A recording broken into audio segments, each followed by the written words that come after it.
Welcome to a new edition of the Neon Jazz interview series with New York-based Hannibal, Missouri-born jazz drummer Matt Kane. He's always busy on the New York City scene, but never forgets his roots and time here in Kansas City. He swung through town on December 29, 2017 to play some new material at the Black Dolphin, and he is gearing up to release a new album in 2018 that will be produced by Master Drummer Michael Carvin. We got together on a cold Kansas City morning to talk jazz, new hopes, his Kansas City days, and so much more. So please get to know Matt some more and dig this interview, my friends. Matt, thank you for joining me.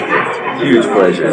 It's been since 2013, so there's a lot of terrain that's happened since then. You're right. There is. We're looking at 4 years. So let's go ahead and start off here. Now, there's several things that are going on. You have a live show tomorrow night at the Black Dolphin, which has been a buzz here in Kansas City. You have a new album in the works, but let's just kind of start slow here. Yeah. You're back in Kansas City.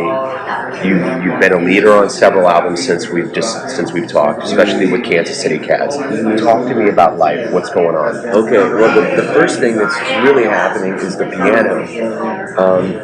The piano's always been almost like just a huge mountain that I wanted to scale, and life is busy, and I just never had the right situation until recently. I found a great piano teacher in my area, and I started taking lessons every other week, and I set up a dedicated disciplined practice regimen, and just started learning. And he understood that I didn't want to be like a pianist, but that I wanted to be able to open a real book and play tunes.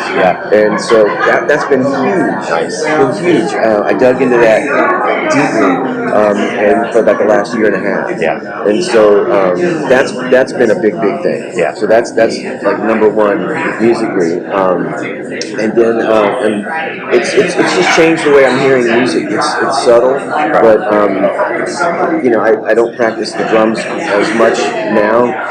It's basically the piano, and my drum skills are intact enough where I'm kind of at a point where I'm beginning to transcend my drummer thinking in a way where I'm letting go of some of those maybe tendencies to play drummer-esque stuff, and start to view it all from a different perspective.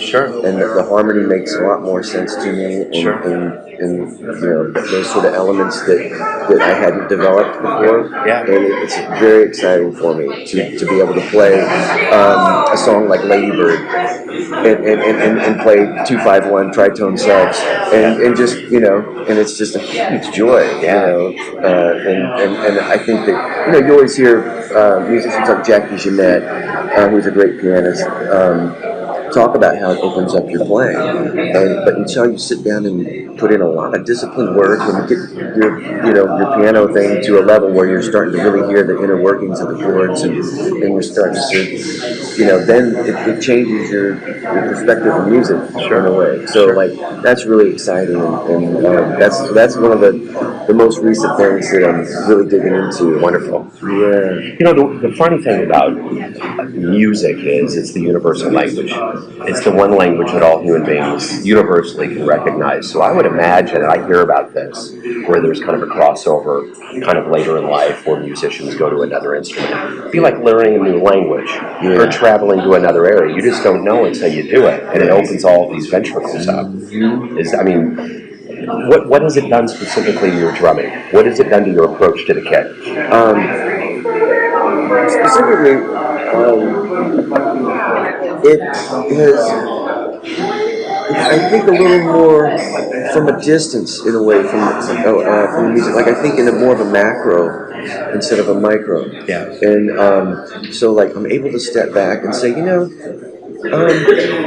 I can actually stop playing in some points and listen more, and it doesn't have to be a constant chatter of snare drum and ride cymbal. I can kind of back off now, and it's like I'm seeing the picture from a further out, in a way. So that helps a lot because you don't feel so compelled to Dizzy Gillespie one time said that the drummers have snare drumitis, and it's a sonically too. The drum set's like a super complex instrument of indefinite pitch. Sure. And so you start listening to the sonics of the kit more, and the snare drum can be, it can be like an ice pick in your ear if it's it can obliterate everything. Yeah, right. And the cymbals are really high pitched, and they put out a lot of different sonorities, sonic complexities that you have to be very careful of those, But I think I play piano a lot, and then you sit down at the drums after maybe not having practiced drum exercises, and all of a sudden you're hearing the sonic landscape of the music a little more sensitively. Yeah, sure. And so when you can back off, and I think you're hearing more of the harmony, and you're not so glued to being a badass drummer. Right, sure. Maybe, if that makes sense, and I think that's a metaphor for life, whether it's focusing on relationships or parenting or other things. Sometimes you just have to come back and understand what you have. Yeah. Because what you have is always right in front of you. Yeah. You're always going to have the drums. Yeah. But you got to enliven it a little bit. Sometimes you just need to learn things. Mm-hmm. It's lifelong learning. It's just like with Dr. Michael Carvin. It's all the time. We're learning every day. Yeah. Yeah, it is. So let me ask you this. You're coming back to Kansas City. You come back to Kansas City. It's almost kind of like a reoccurring love affair, so to speak. What's so good about coming back to Kansas City? Why do you love it? Well, first and foremost, I feel this is the town that I was born and raised in Hannibal, Missouri, but I was really born here in more of a musical sense. Yeah. And so as soon as my feet hit the ground here, I reconnect with a lot of core feelings of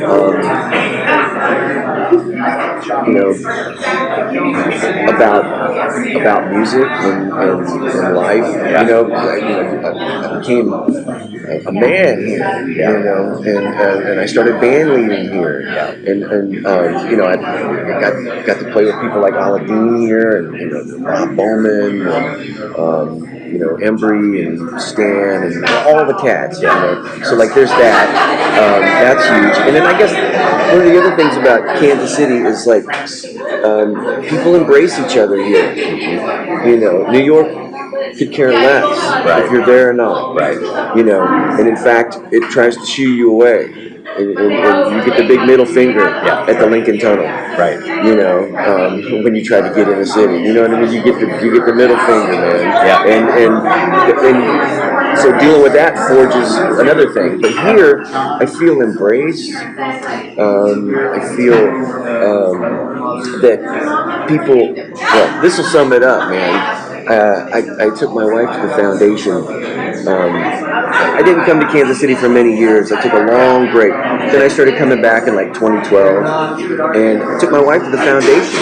She's watching the band, and she's like, "Gosh, these guys just play so relaxed and kind of nonchalant and everything." But you guys in New York play like you got a fucking gun to your head. And that was profound.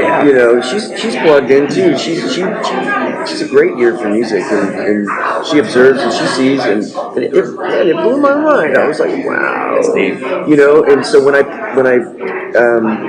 played I came back and played in 2012 with the earliest incarnation of the Generations band,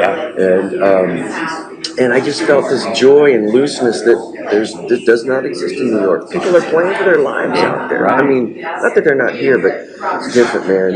It's different. Every time I hear Kansas City cats talk about this town, that's the number one thing that comes up, the sense of community, Yeah. the benevolence, the hey, come on up, that whole thing. But when you hear about New York, yeah, it's the cradle, it's the hub, it's the number one spot on this planet for jazz. There's a different level of cutthroat that goes into it. Yeah. But, you know, and I think that's the one thing that I see that's reassuring about Kansas City is that the level of play is going up, but people don't necessarily feel like they need to leave like they used to. Well, yeah, I mean, not to cut you off, I asked all the guys in that generation, when y'all come to New York, any one of you guys could go and make a dent in the city, you know? And they looked at me like I had three heads. Wow. And in my time in Kansas City, now see, it was a different vibe. Yeah, right. But in the 90s, you know, that's not everybody had that goal, but like in the 90s, there weren't young players here. Like in 95, I started my trio here, and it was, we were the only young jazz group operating. Sure. We were the only one. Yeah. And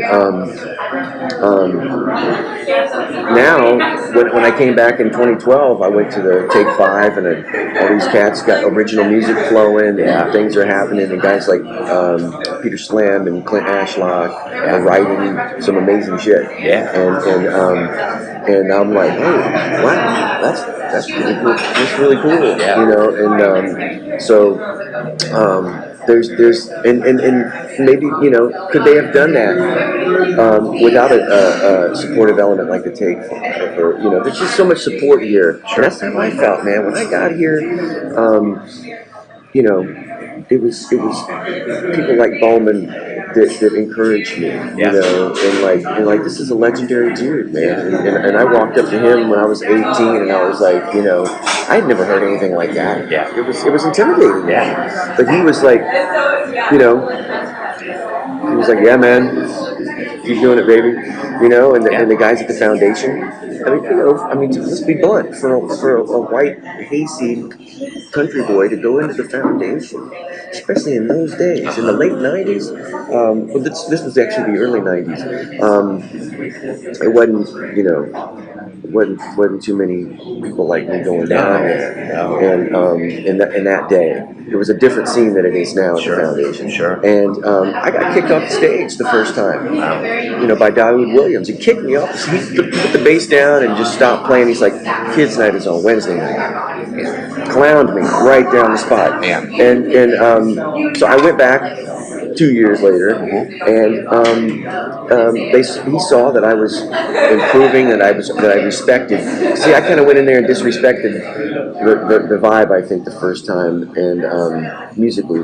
And the second time, though, you know, when he saw that I was sincere, you know, it was all support and love. I mean, I felt more love at the foundation than any place in town, you know. The ghosts that float in that place, I interviewed Anita years ago, and they just had a paranormal crew that came in there and did measurings and readings of what had happened, and they were like, wow, this place, just the benevolence, the amount of spirits that have been through there, there's a vibe in there, and every time I go in there, I feel that warmth. There's just so much has happened in that building. Yeah. You know, I mean, just from Mark Lakin swinging through town, and they were talking about Coltrane coming through, they've talked about all kinds of people. I mean, can you imagine the amount of greatness that's walked through those doors? In a way I can't.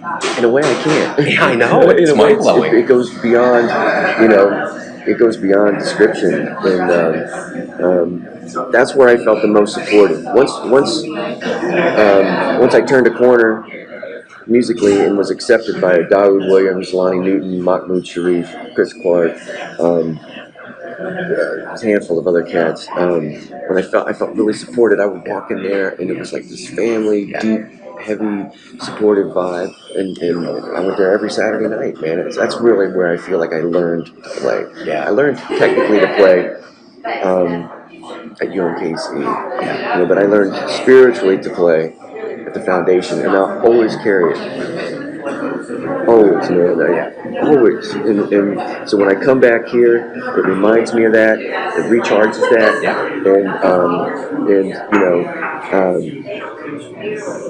And that's it, man. I mean, I'll be grateful forever. Yeah. And I'll carry it with me everywhere, no matter what, and no matter what music. If I play rock and roll or funk or whatever the hell, Sure. like I always carry a piece of the foundation with me. Absolutely. Speaking of that spirit, right now we have John Scott with the Green Lady Lounge, who's opened up the Black Dolphin, which you're going to premiere new material tomorrow night here in Kansas City. How do you feel about coming back and seeing another club opening that you get to present material at that people like Greg Osby have already played at? How does that feel?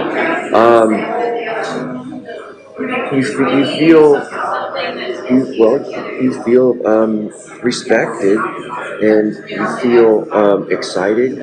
When I came back here and I saw like what the Take 5 was doing, and then later on when the Green Lady opened up, and I saw that, I was just so happy for Kansas City musicians. Yeah. I was really happy for everybody. Yeah. And that they have this format, and they have somebody who really gets it. Yeah. And you feel respected too, because I reach out to John, calls me back the same day. Yeah. And we book a date, and he sends me a message, and he's like, "Man, we're proud to have you." And I feel respected, man.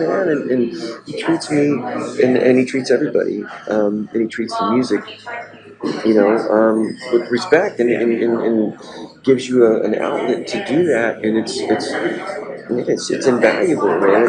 It's like I'm so happy for the cats here. Yeah. I'm really happy for everybody here. And to go and to be able to go in there and present my own music, and nobody's gonna tell me what to play, how to play it. Because that happens. Even in clubs out east, man. I've been on the stand at some clubs and had the owner of the place give the band leader a note, and it says, "Play something people know." Major. I won't name the venue. Sure. But I've seen it happen. Wow.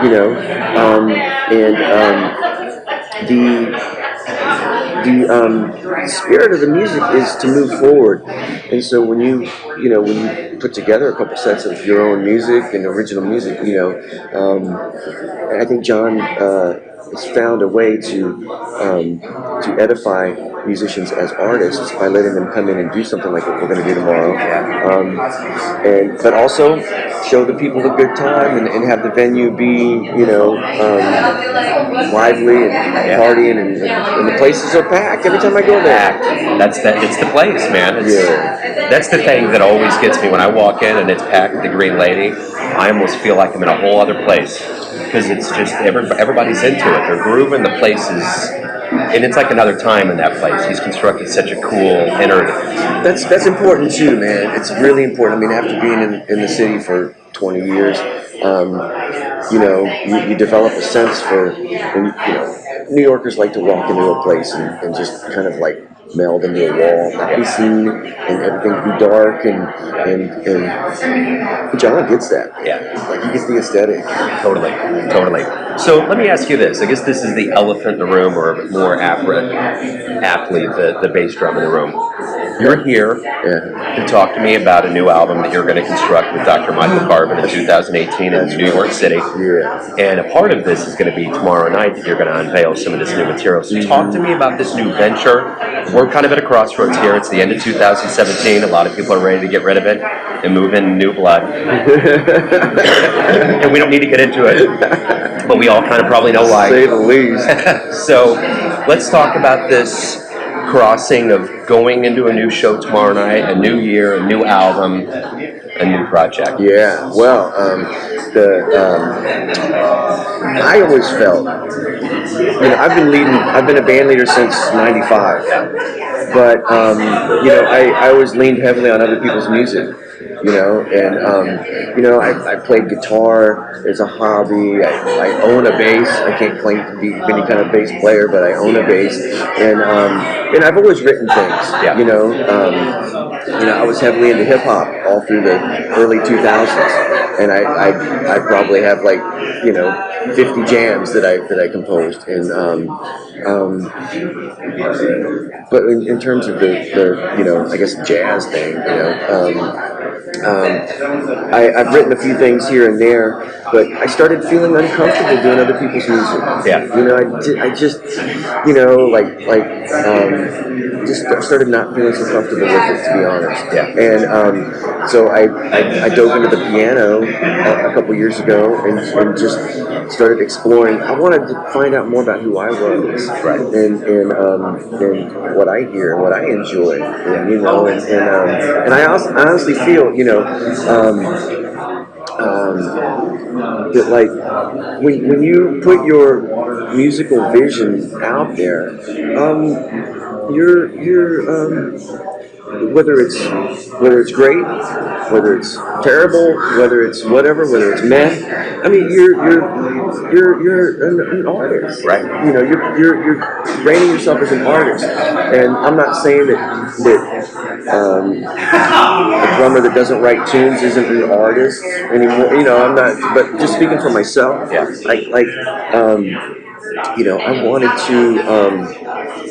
I wanted to realize my musical vision fully, Yeah. you know, and I couldn't really do that on other people's tunes. Right. And I started feeling uncomfortable with it, Right. you know. I don't know if this part should make it to the public, but I felt a little uncomfortable playing Arvin's tunes and Mathena's tunes and Bobby's tunes. It just felt a little like not at the time, but after the dust settled and I would go back and listen to those CDs. They're really good CDs. Sure. I love them, but it just wasn't Matt Kane. Yeah, right. You right. know? Oh, that's why you are who you are. Yeah. You want the original. Yeah, I really, I have a lot of ideas that.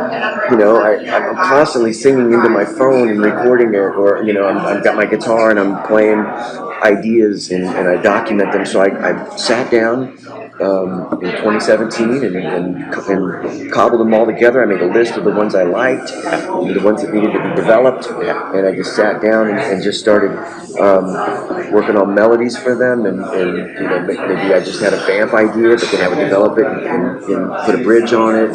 Or maybe something I'd sit down with the guitar and a whole tune would unfold in one day. Yeah. And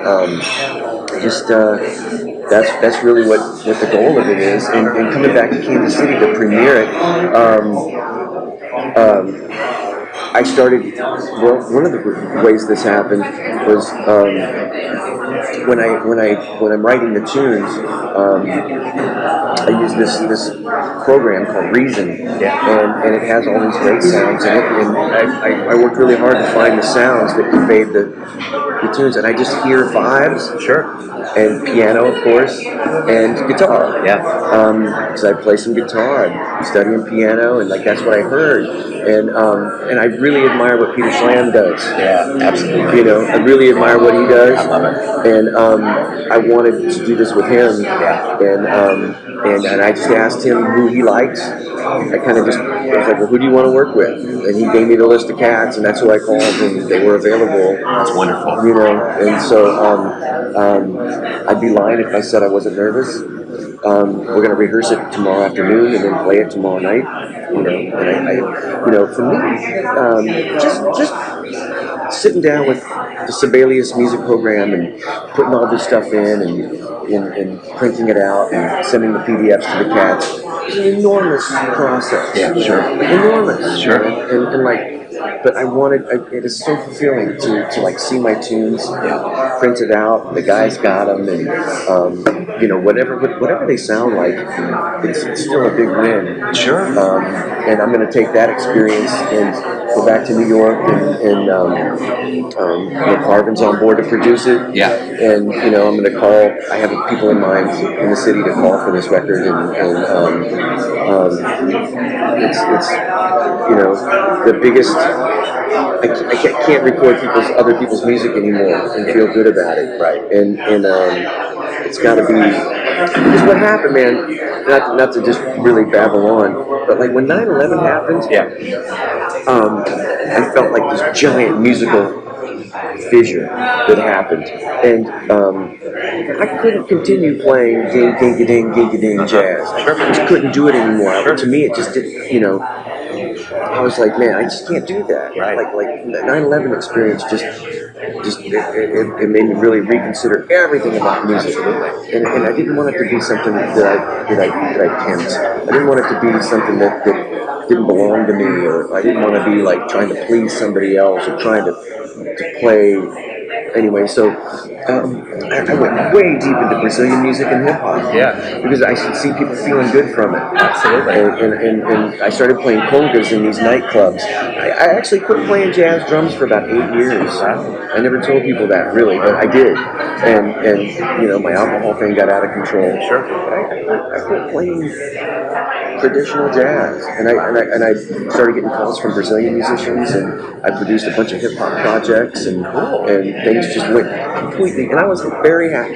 Yeah. And then I met Carvin, I got sober, jazz kind of like grabbed me and called me back, and then the next thing I knew, I was on a record with Steve Laspina and Vic Juris for the Steeplechase label. Yeah. And I was like, well, this is weird. I wasn't even looking for this, and it just came, and so all of a sudden I was back into the jazz thing, you know. But during the period after 9/11, I had written all this stuff that was really neat, but it hadn't been developed. Right. I didn't have the harmonic knowledge to develop it. Right. So recently I was like, you know what, man, I'm not going to record nobody else's music. I'm just gonna hit really hard with the piano and open up my harmonic knowledge so I can finish these ideas and go with some new ones. And so a lot of the seed of this is with that 9/11 experience. You know, the interesting thing, that's the perfect jazz improv story right there, because you just don't know what's going to happen in life. It's kind of like that movie with Gwyneth Paltrow in the 90s, Sliding Doors. That one door opens, you either get in or you don't, and your life can totally change. And I've talked to a lot of musicians that witnessed that firsthand in New York. Mm-hmm. You know, and we all have our story. I was in Europe at the time trying to get back home. I was in a water taxi in Venice, having a guy shoot his arms up, not understanding his Italian well enough to know, what are you talking about? Nuevo York, you know. So we all have our stories, but to watch that firsthand and to have that hit you on an emotive level, because we all responded in our own way. The country responded in a way, the world responded in their own way, but as individuals watching that, it's deep, man. And that's it. That's what you need to do. You need to react to that and find that path, and that's beautiful. You found what made you happy, and I've even noticed that since 9/11 artistically, comedians couldn't say what they wanted to do.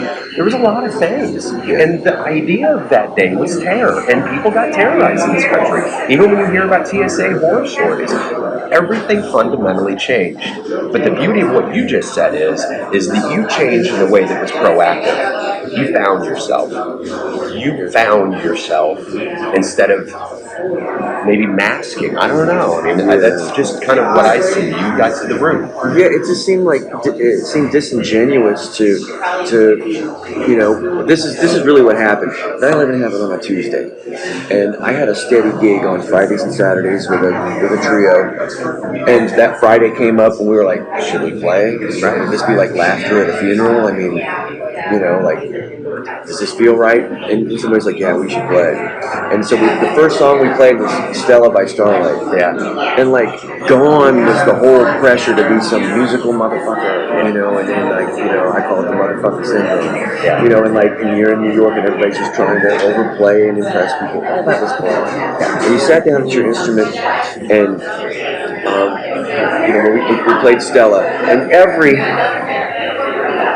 sizzle cymbal, every sweep of the brushes, everything, it just had this like depth that I never felt in music before. Wow, ever.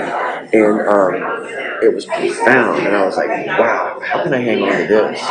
You know, and then there was a woman there that had been down there watching people jump out of the building, and she said, well, can you guys play something by Herbie Hancock? And I'm like, yeah, so we played something. And she had this huge smile on her face, and she's tapping her foot, and I was like, that's it. Yeah. That's it. And so that's why I was like, well, you know, I went into music that made people move. Yeah. Brazilian music, dance music, hip-hop, stuff that was, you know, more of a I don't know, something that made people physically move. Absolutely. And that's where a lot of that came from. Was that first musical experience, that was. That's deep. Never forget that. I'll never forget that. That's deep.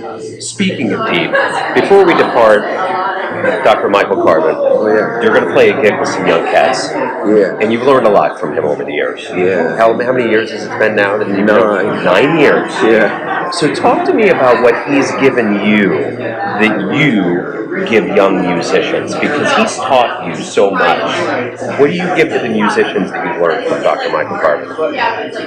Number one, discipline. And I do it without being overbearing. My students, I provide them with like a paradigm of discipline. I do it through my actions. I don't play drums in lessons. I do it through the way that I dress and the way that I handle them. Discipline's the number one thing. And then I want them to. What I also do, what he did for me, is I help them create wins for themselves. Right. So if I can reach into a kid's life and create a win, or help them create a win for themselves. I don't do anything; they do the work. But I put it right out there in front of them. It's up to them.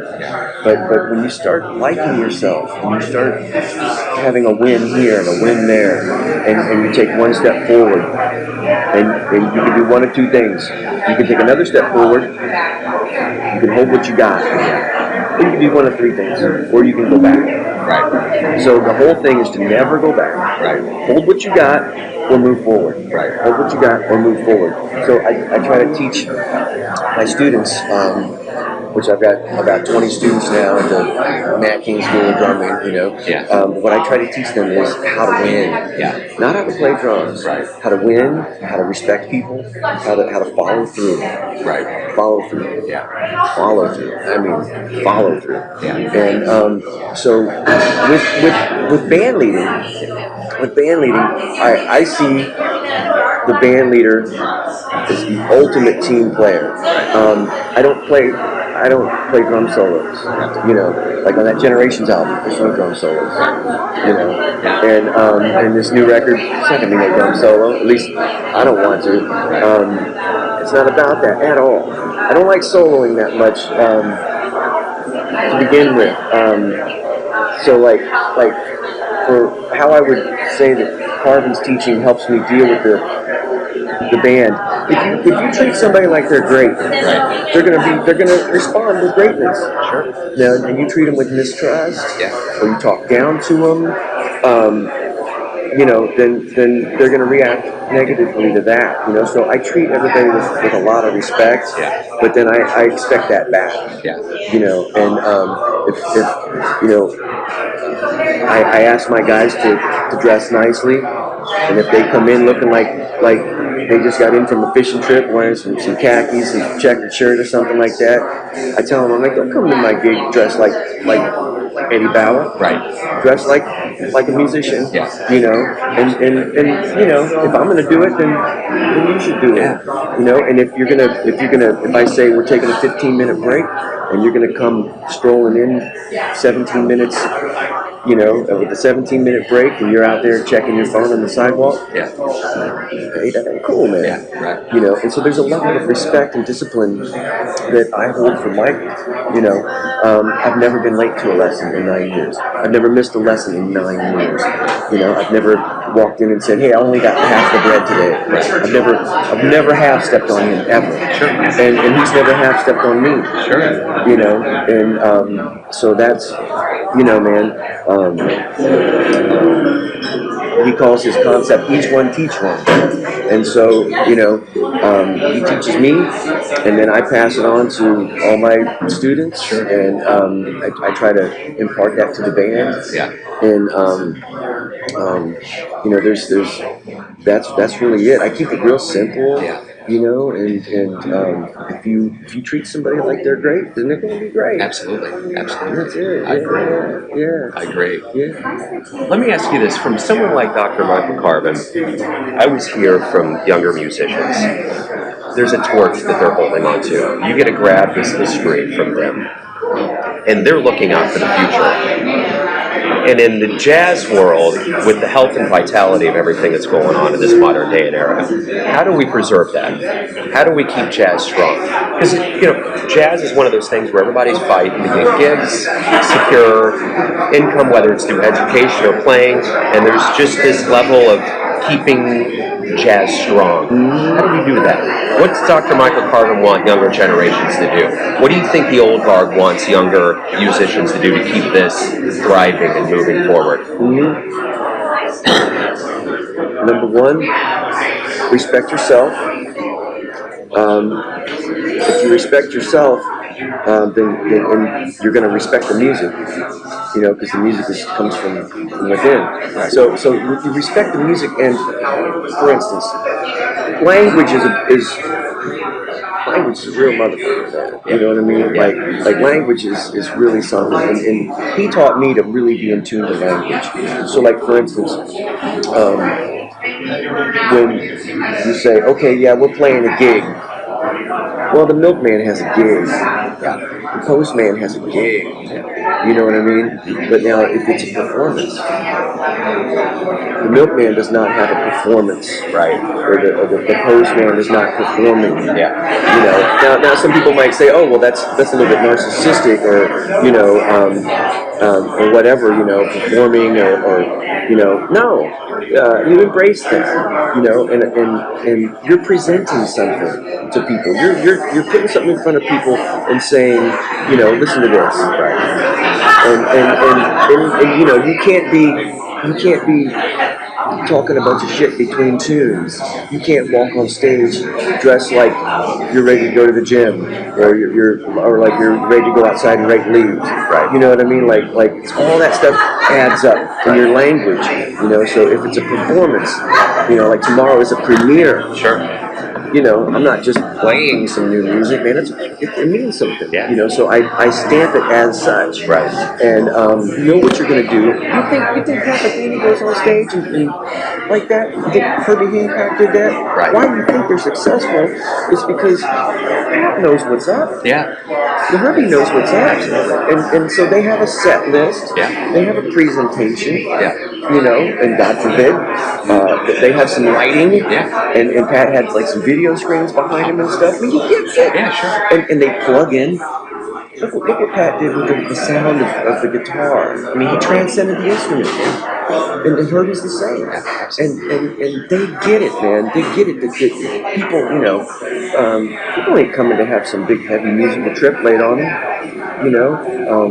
And they found that balance where Pat can do everything he wants musically, but yet people can go and be entertained. Yeah. And he hits it on all levels. Yeah. And so, like, that's what I want to do. Like, I want to, when people come to see me, they can sense that I put a lot of time and thought into that set. Absolutely. Without really sensing it. Sure. Like, it seemed effortless. Absolutely. But I thought out every detail, man. And that's something Carvin taught me. He rehearses his band walking on stage. Okay, now you walk on first, and then you walk, and then so, let's rehearse it. Yeah. I mean, man, dig that. Yeah. That's heavy, man. That is heavy.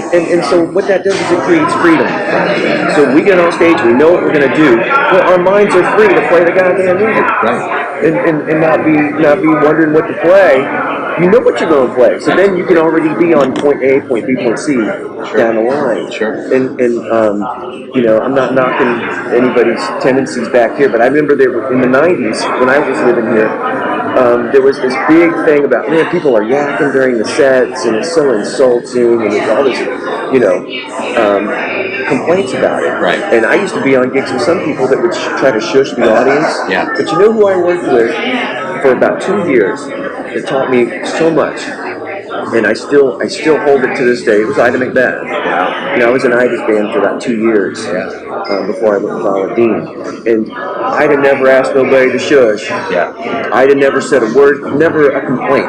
She did it with her skills and her storytelling between songs. And man, those people would shut the fuck up. Oh yeah. And she did it effortlessly. She knew what she was doing.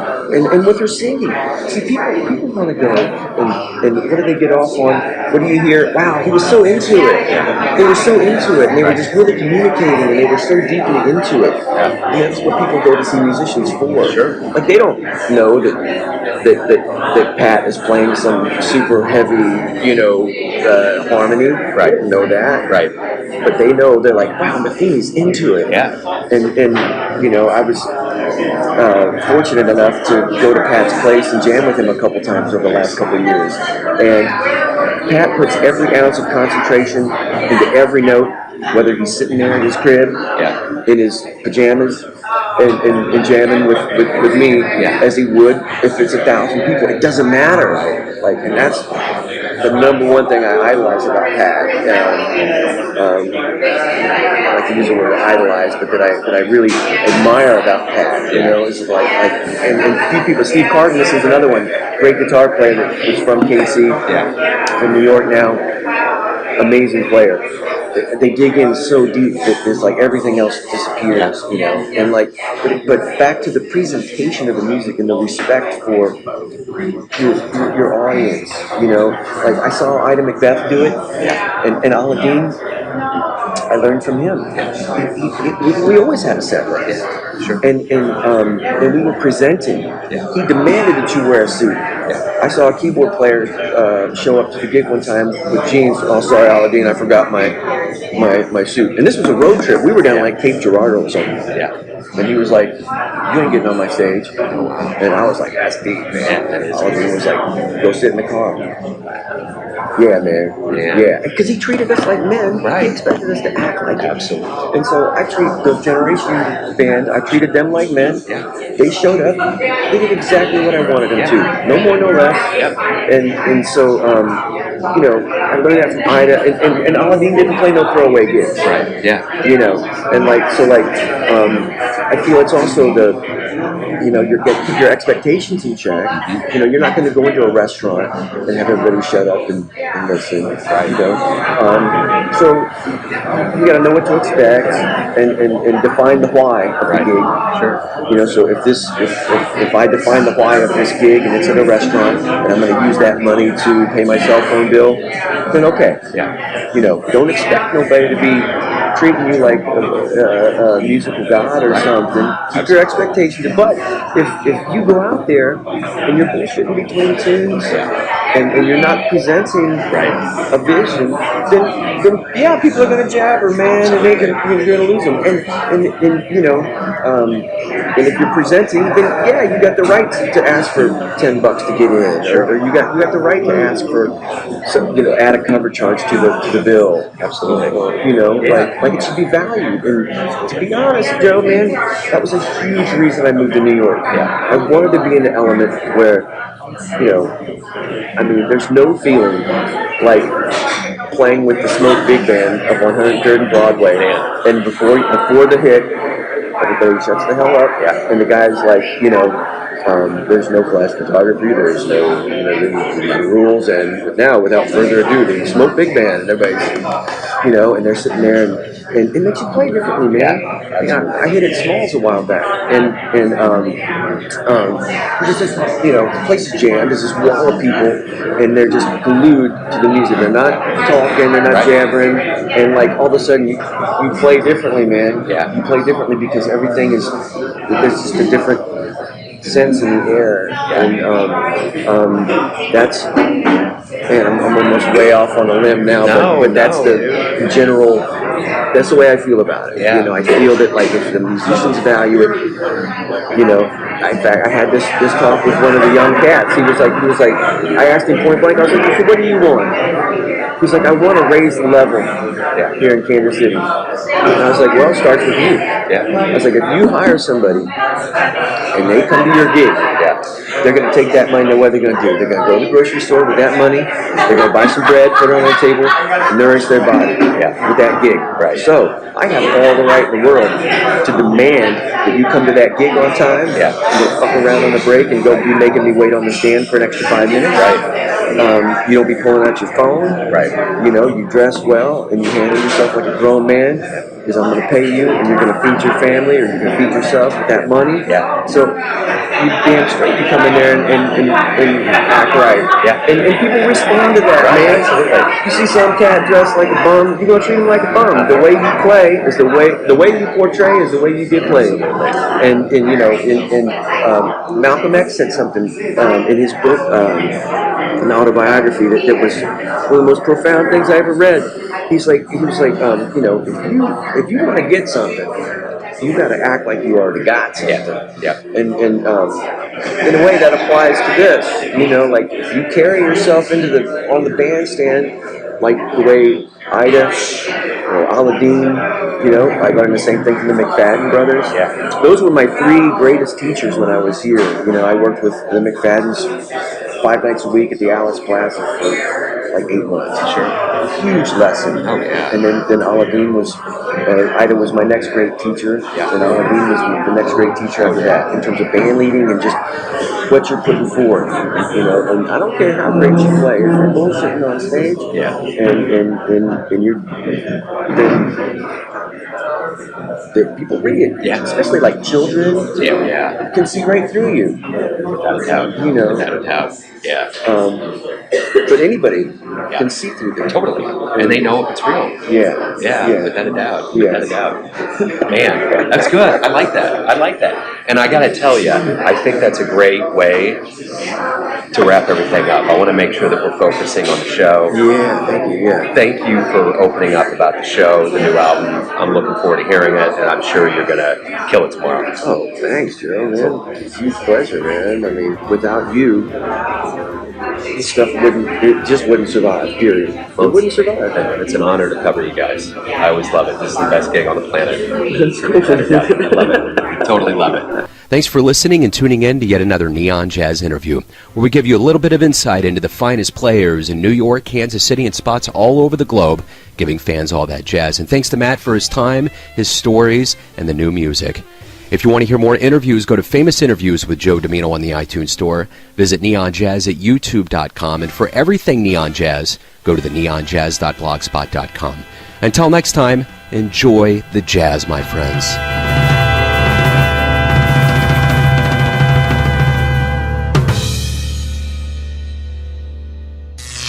Neon Jazz.